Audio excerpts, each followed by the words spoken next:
Kalau seandainya kalian ingin mengenal adat Minangkabau lebih dekat, datanglah ke Batu Sangkar untuk melihat culture dan juga sejarahnya. Setelah itu, kita bisa pindah ke tempat yang dulunya diperkirakan sebagai bagian dari Lautan Purba, yaitu adalah Lembah Harau di Kabupaten 50 Kota.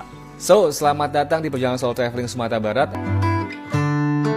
Itu adalah Lembah Harau di Kabupaten 50 Kota. Tapi sebelum itu, gue akan ngelewatin kota Batu Sangkar dulu karena gue pengen mampir ke Istana Basa Pagaruyung yang menjadi pusat kebudayaan dan simbol adat Minangkabau.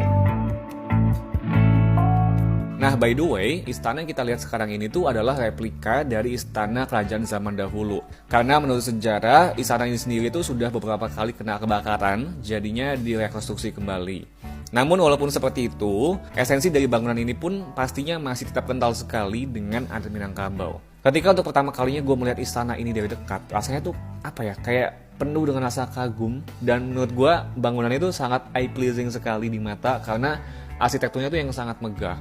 Di sini kita juga bisa masuk dalam istananya dan melihat gambaran istana Minang pada zaman dulu itu seperti apa.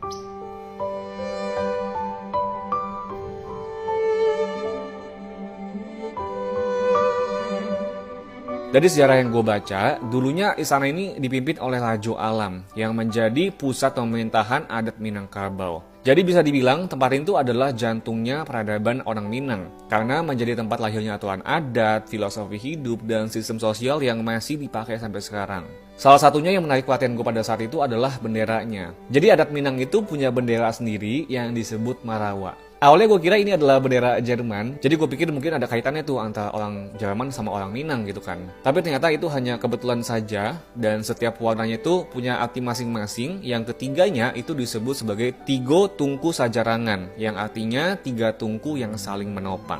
Begitulah kira-kira ya, selebihnya kalian cek aja di Google karena panjang banget penjelasannya. Setelah puas melihat istana dan cosplay sebagai Raja Minang ya, gue melanjutkan perjalanan kembali menuju Kabupaten 50 Kota, lebih tepatnya adalah ke Lembah Harau, dengan durasi perjalanan sekitar 1,5 jam dari kota Batu Sangkar.